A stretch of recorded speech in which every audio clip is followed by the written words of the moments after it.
completely immersing yourself in imagination and dreams.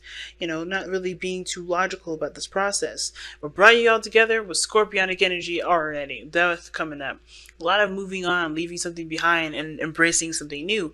And it's hard, of course. That's a hard energy to kind of go through. But you guys connected in the sense of not just with loss, but with making space for new life. I think you guys are embracing a new portion of who you are, a new life to come in after making space for that very thing to come in, right? You're making space for new things, making space for relationships. You guys were definitely, putting in the time to clear your energy, and death is a very strong energy to go through. It's like, imagine spraying yourself with bleach, right? And spraying your insides with bleach.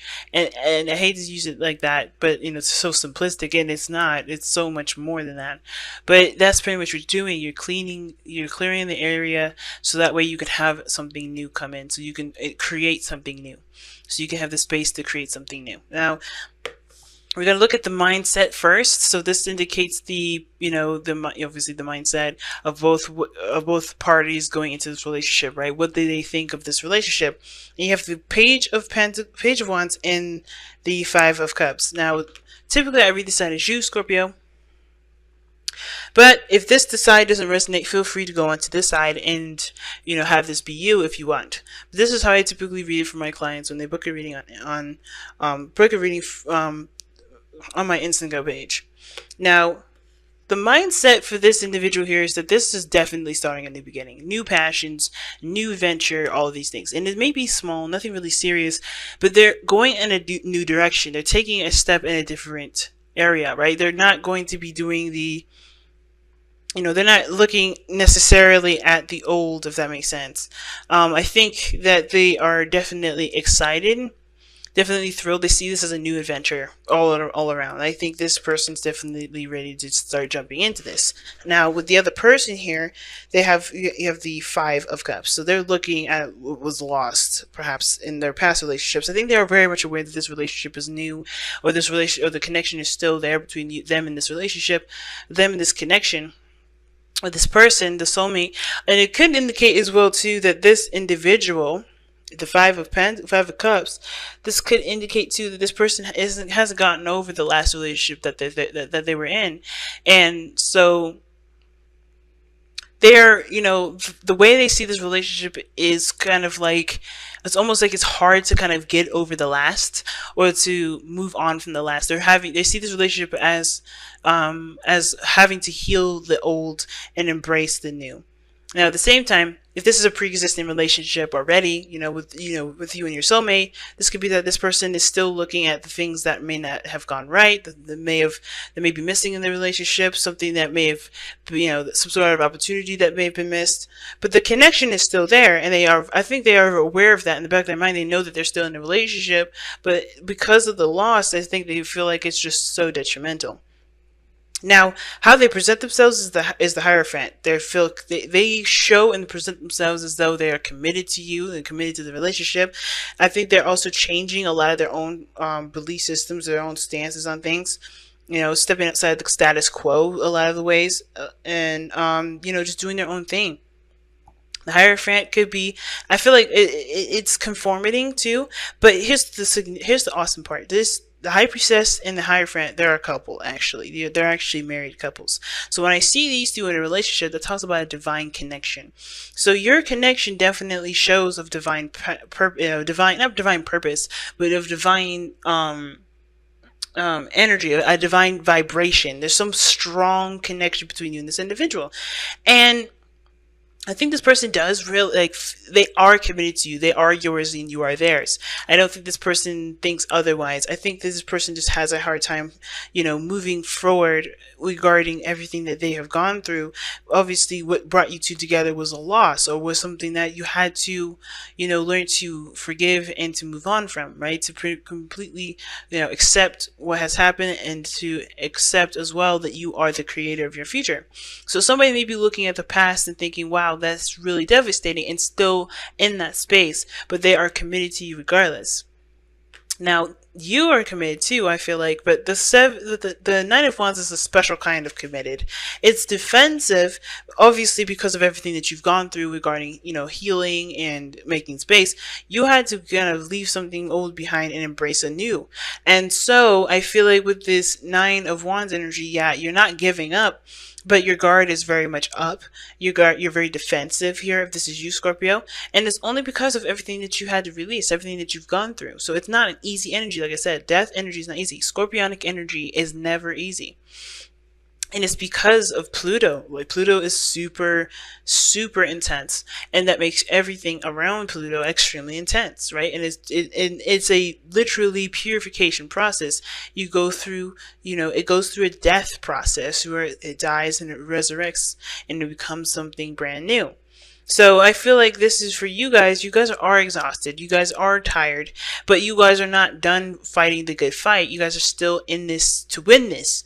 So I do feel like part of you guys are showing, the Nine of Wands and the Page of Wands, like, in this manner because of the Four of Wands and with the Four of Swords. And what the Four of Swords is telling me regarded as to why you're showing up as these things here is that you guys, you took that time to heal. You took that time to really reflect on your decision to stay in this. I feel like there may have been a pause or a time of, of waiting. And the Four of Swords is indicating here that, yeah, that was beneficial for the both of you guys. That was really helpful for you, especially because, to really help you figure out whether or not this is something that you really wanted to continue to pursue or not. And I think the fun approach to this situation will help lighten a lot of the load, or take a lot of that pressure off of you, so that you can start to rest, right? So you can really start to rest and start to heal. And I don't know if the healing process really started to kick in since you're showing up as the Nine of Wands, but what I do feel like is that there was a period of time where you had maybe some space to really reflect on your decisions, reflect on how you feel, especially in regards to how this relationship was going. Now, the person on this end, the reason why they're committed and the reason why they kind of look at the past as though, or look at the relationship as though there is a piece of it's missing, but they're still connected, they're still aware of that connection, is because they know that, even though this was gone, even though what piece of this relationship is now missing or no longer existing, they know that there's a new beginning that's surfacing. There's a new beginning that's going to grow between you and this individual. Now, you have the Five of Wands that's showing here that there's a conflict. The challenge is conflicts and working together and, figuring out who you guys are despite your disagreements and despite the conflicts or the turmoil that you guys face internally within yourselves as well as with each other. And the best way to really handle that is to be in the present, right? Like the card is indicating here, trust your intuition. There's no right or wrong way to do anything. But how you guys are as individuals and being true to yourselves as individuals will help you guys to understand each other's dynamics, each other's stances, each other's truths.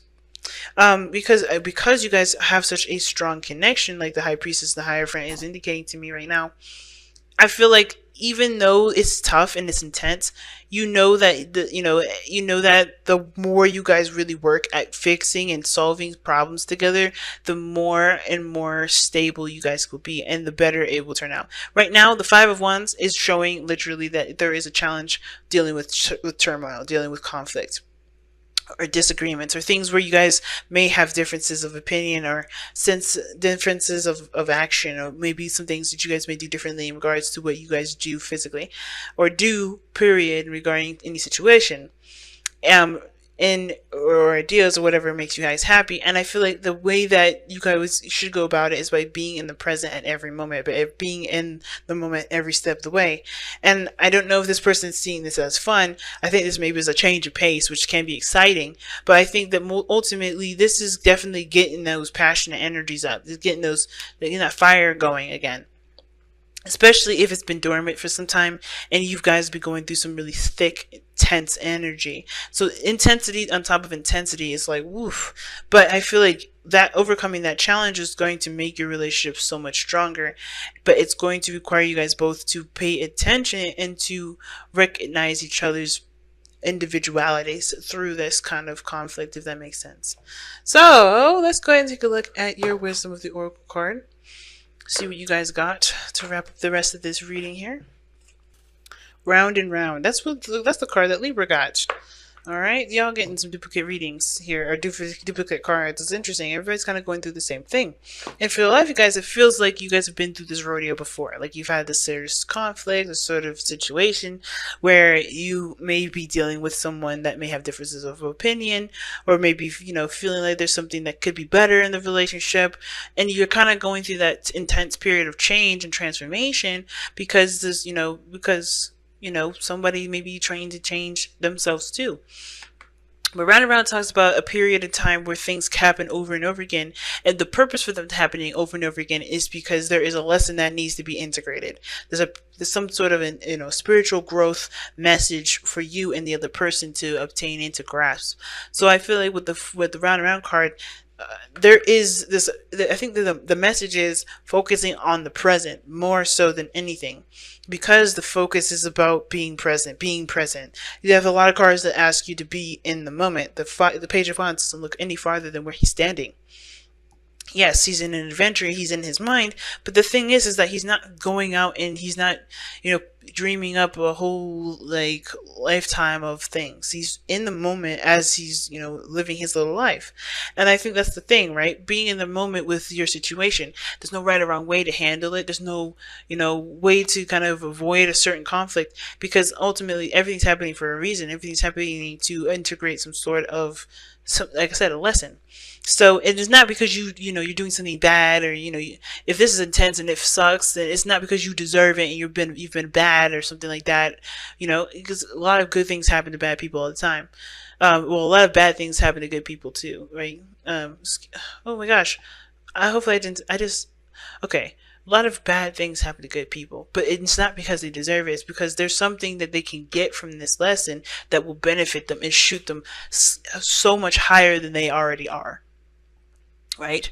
And I know people that are just really amazing people, and they have some really shitty shit happen to them, and it's like, why? And it's not because they deserve it, because they're bad people, or they're not doing something right. It's because they're such good people that they need those lessons that will help them propel them to further. So don't think of this situation, if this is like a really, really bad situation, don't think of this like, oh, this is happening to me because I deserve it. This is happening to me because I don't get the lesson.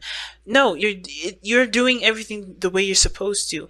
How you're understanding it is the way you're supposed to understand it. It's just that if it happens over and over again, there's another piece to it, there's another segment to it, or there's another part of it that is wanting you to grasp, so you can utilize it to the best of your ability moving forward.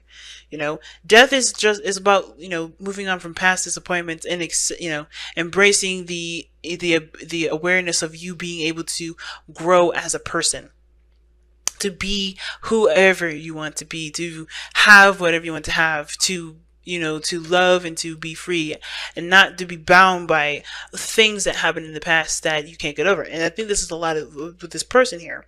They're looking at the situation like, I've been disappointed and shut down and hurt so many times, but this relationship is different. That's what the turmoil is. I feel like being in the present, not seeing the situation from the past perspective, see it from the now perspective, from the who you are perspective, from the person that was shaped by all that. Not by a prescribed view by pain, but because you know what you've needed to get from this experience, so you can have the happiness that you can have.